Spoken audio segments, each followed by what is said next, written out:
दिल्ली में साल 2008 में हुए बाटला हाउस एनकाउंटर मामले में साकेत कोर्ट आज सजा सुना सकती है। इंडियन मुजाहिदीन के आतंकी शहजाद अहमद को कोर्ट ने दोषी करार दिया था, जिसकी सजा पर आज बहस होगी। 5 साल पहले जामिया नगर इलाके के बाटला हाउस में एक एनकाउंटर हुआ था। एनकाउंटर में 2 आतंकी तो मारे ही गए थे। दिल्ली पुलिस के एक जाबाज इंस्पेक्टर SC शर्मा भी शहीद हुए थे। शहजाद उस वक्त तो फरार हो गया था, लेकिन बाद में पुलिस ने इसे यूपी के आजमगढ़ से गिरफ्तार कर लिया था। 5 साल बाद 25 जुलाई को अदालत ने शहजाद को दोषी तो करार दे ही दिया था, लेकिन सजा का ऐलान आज होगा। 19 सितंबर 2008 को हुआ बाटला हाउस एनकाउंटर करीब 1.5 घंटे तक चला था। दरअसल दिल्ली पुलिस की स्पेशल सेल को खबर मिली थी कि 13 सितंबर को दिल्ली में हुए सीरियल ब्लास्ट में संदिग्ध आतंकवादी बाटला हाउस के एक घर में छिपे हैं, जिसके बाद पुलिस ने इंस्पेक्टर मोहन चंद शर्मा के नेतृत्व में उस घर को घेर लिया गया था। इंस्पेक्टर शर्मा ने अपनी 21 साल की पुलिस की नौकरी में 60 आतंकवादियों को मार गिराया था, जबकि 200 से ज्यादा खतरनाक आतंकवादियों और अपराधियों को गिरफ्तार भी किया था। लेकिन एनकाउंटर स्पेशलिस्ट के तौर पर मशहूर इस जाबाज इंस्पेक्टर मोहन चंद शर्मा के लिए बाटला हाउस का ये एनकाउंटर आखिरी साबित हुआ। राष्ट्रीय मानवाधिकार आयोग की रिपोर्ट से खुलासा हुआ है कि देश में पिछले 4 साल में तकरीबन 555 कथित फर्जी एनकाउंटर के मामले दर्ज हुए हैं, जिसमें से 138 फर्जी एनकाउंटर के मामले अकेले उत्तर प्रदेश से हैं। रिपोर्ट के मुताबिक अप्रैल 2009 से फरवरी 2013 के बीच इन एनकाउंटर मामले में से अब तक 144 मामलों को सॉल्व कर लिया गया है। वहीं 411 केस की अभी तक सुनवाई या जाँच पड़ताल चल रही है। NHRC की रिपोर्ट के मुताबिक Uttar Pradesh 138 encounter, Manipur 62 encounter, Assam 52 encounter, Paschim Bangal 35 encounter, Jharkhand 30 encounter और छत्तीसगढ़ में 29 कथित फर्जी एनकाउंटर के मामले दर्ज हुए हैं, जिसमें यूपी फर्जी एनकाउंटर के मामले में टॉप पर है। कांग्रेस के वरिष्ठ नेता वीरेंद्र सिंह ने चौंकाने वाला खुलासा किया है। वीरेंद्र सिंह ने कहा कि राज्यसभा की सीटें बिकती हैं। उन्होंने कहा कि राज्यसभा के एक सांसद ने उनके साथ राज्यसभा सदस्यता हासिल करने के लिए अपने बजट का तजुर्बा साझा किया। वीरेंद्र सिंह का दावा है कि वो ऐसे एक नहीं बल्कि 20 सांसदों के नाम गिना सकते हैं, जिन्होंने करोड़ों रुपए खर्च कर राज्यसभा की सीटें खरीदी हैं।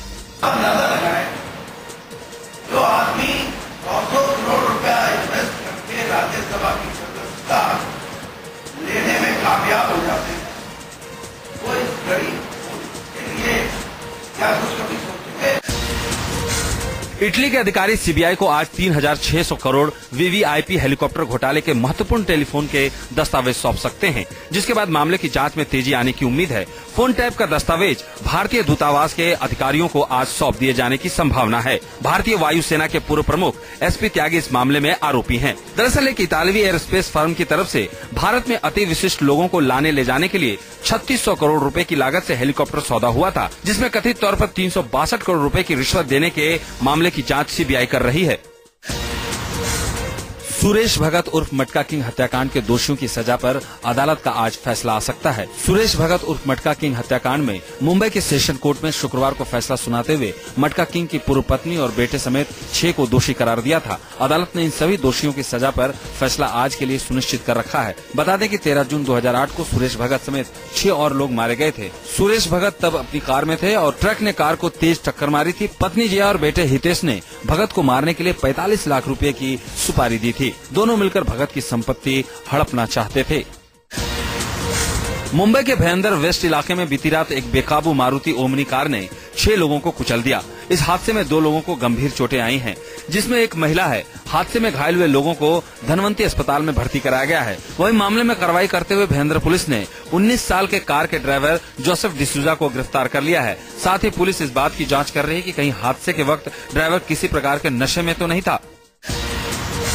रविवार की रात दिल्ली की सड़कों पर दिल्ली पुलिस मुस्तैद नजर आई। शनिवार को बाइक के स्टंट रोकने के लिए दिल्ली पुलिस ने फायरिंग की थी, जिसमें करण पांडे नाम के युवक को गोली लगने से उसकी मौत हो गई थी, जिसके बाद पुलिस पर सवालिया निशान लग रहे थे कि पुलिस ने बैरिकेडिंग क्यों नहीं कर रखी थी। साथ ही पुलिस ने फायरिंग के अलावा और सुरक्षा मानकों का इस्तेमाल क्यों नहीं किया, जिसका ही नतीजा था कि रविवार की रात दिल्ली की सड़कों पर सुरक्षा व्यवस्था पुख्ता थी। पुलिस के आलाधिकारी खुद मौके पर मौजूद थे और वाहनों की चेकिंग के लिए निर्देश दे रहे थे। पुलिस ने बाइकर्स को मिलाकर करीब 70 वाहनों के चालान भी काटे।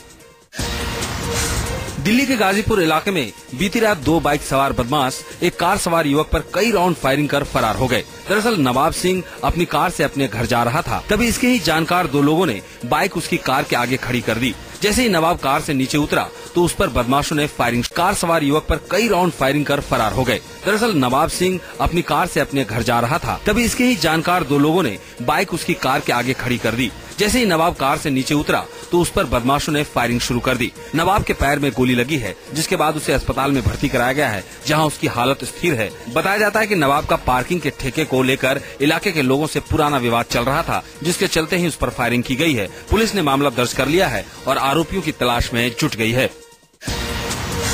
मुंबई के भयंदर वेस्ट इलाके में बीती रात एक बेकाबू मारुति ओमनी कार ने 6 लोगों को कुचल दिया। इस हादसे में 2 लोगों को गंभीर चोटें आई हैं, जिसमें एक महिला है। हादसे में घायल हुए लोगों को धनवंती अस्पताल में भर्ती कराया गया है। वहीं मामले में कार्रवाई करते हुए भयंदर पुलिस ने 19 साल के कार के ड्राइवर जोसेफ डिसूजा को गिरफ्तार कर लिया है। साथ ही पुलिस इस बात की जाँच कर रही है कि कहीं हादसे के वक्त ड्राइवर किसी प्रकार के नशे में तो नहीं था। दिल्ली से सटे गौतम बुद्ध नगर की तेज तर्रार महिला एसडीएम दुर्गा शक्ति नागपाल के निलंबन से विपक्ष यूपी की अखिलेश सरकार पर सवाल खड़े कर रहा है। बीएसपी का आरोप है कि दुर्गा नागपाल को ईमानदारी की सजा मिली है। बीएसपी नेता सतीश चंद्र मिश्रा के मुताबिक जो अफसर कानून व्यवस्था दुरुस्त करने की कोशिश करता है, या तो उसकी हत्या हो जाती है या निलंबन हो जाता है।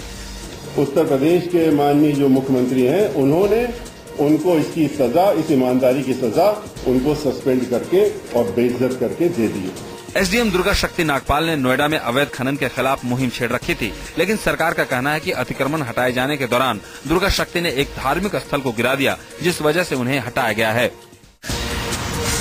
अमर सिंह ने दावा किया है कि उन्हें एसएमएस के जरिए धमकी दी गई थी कि अगर वो मारे गए नेता सर्वेश सिंह के परिवार से मिलने गए तो उनका भी वही हाल होगा। हाल ही में अज्ञात लोगों की गोली का शिकार हुए पूर्व विधायक सर्वेश सिंह उर्फ सीपू सिंह के परिजनों से मिलने अमर सिंह उनके गांव गए थे। अमर सिंह ने कहा कि धमकी के बावजूद भी वो मिलने गए और किसी में इतनी हिम्मत नहीं कि उन्हें डरा सके। अमर सिंह ने उत्तर प्रदेश में एसपी सरकार पर करारा हमला बोला और कहा कि अब आम आदमी तो क्या, जनप्रतिनिधि तक सुरक्षित नहीं रह गए हैं। सर्वेश सिंह सीपू के पिता राम प्यारे सिंह एसपी सरकार में पर्यावरण मंत्री रह चुके हैं। जिस वक्त अमर सिंह ने एसपी से अलग होकर लोक मंच पार्टी बनाई थी, उस वक्त सर्वेश सिंह सीपू ने एसपी छोड़कर बीएसपी का दामन थाम लिया था। आए दिन वक्त से पहले लोकसभा चुनाव की अटकलें तो अक्सर राजनीतिक दल लगाते ही रहते हैं, लेकिन अब चुनाव आयोग की तैयारियों से इन अटकलों को और हवा मिल गई है।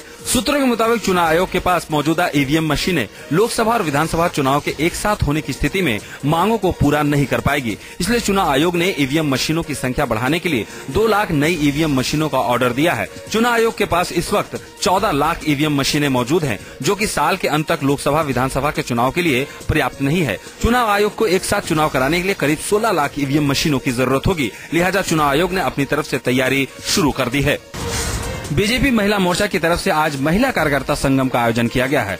महिला कार्यकर्ता संगम का आयोजन दिल्ली के ताल कटोरा स्टेडियम में होगा। लोकसभा के विपक्ष की नेता सुषमा स्वराज और बीजेपी के पूर्व राष्ट्रीय अध्यक्ष नितिन गडकरी इस कार्यकर्ता संगम का उद्घाटन करेंगे। बीजेपी के वरिष्ठ नेता मुरली मनोहर जोशी और वेंकैया नायडू भी महिला कार्यकर्ता संगम को संबोधित करेंगे। इसके अलावा पार्टी के कई वरिष्ठ नेता इस संगम को संबोधित करेंगे। बीजेपी के राष्ट्रीय अध्यक्ष राजनाथ सिंह इस महिला कार्यकर्ता संगम का समापन करेंगे।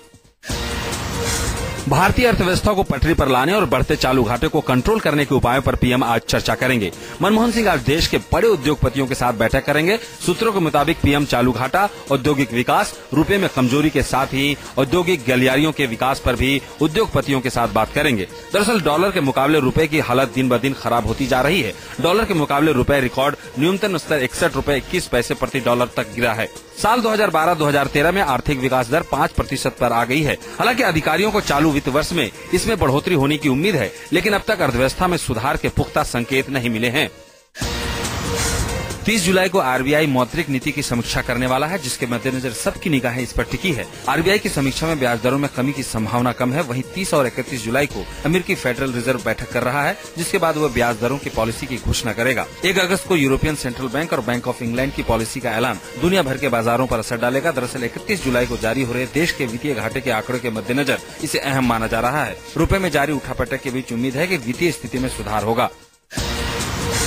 आईपीएल स्पॉट फिक्सिंग मामले में 2 सदस्यीय जांच पैनल ने बीसीसीआई को अपनी रिपोर्ट सौंप दी है। बीसीसीआई के उपाध्यक्ष निरंजन शाह के मुताबिक राज कुंद्रा, राजस्थान रॉयल्स के और इंडिया सीमेंट के खिलाफ कोई सबूत नहीं पाए गए हैं। श्रीनिवासन को क्लीन चिट मिल जाने के बाद अब श्रीनिवासन का बीसीसीआई के अध्यक्ष पद के लिए रास्ता साफ हो गया है। निरंजन शाह ने तो यहाँ तक कहा कि श्रीनिवासन आईपीएल गवर्निंग काउंसिल की बैठक की अध्यक्षता भी कर सकते हैं। गौरतलब है कि 2 सदस्यीय जांच पैनल का गठन श्रीनिवासन के दामाद और चेन्नई सुपर किंग के team principal Gurunath Meiyappan, Rajasthan Royals के सह मालिक राज कुंद्रा की भूमिका की जांच के लिए किया गया था। राज कुंद्रा को भी सभी आरोपों से मुक्त कर दिया गया है।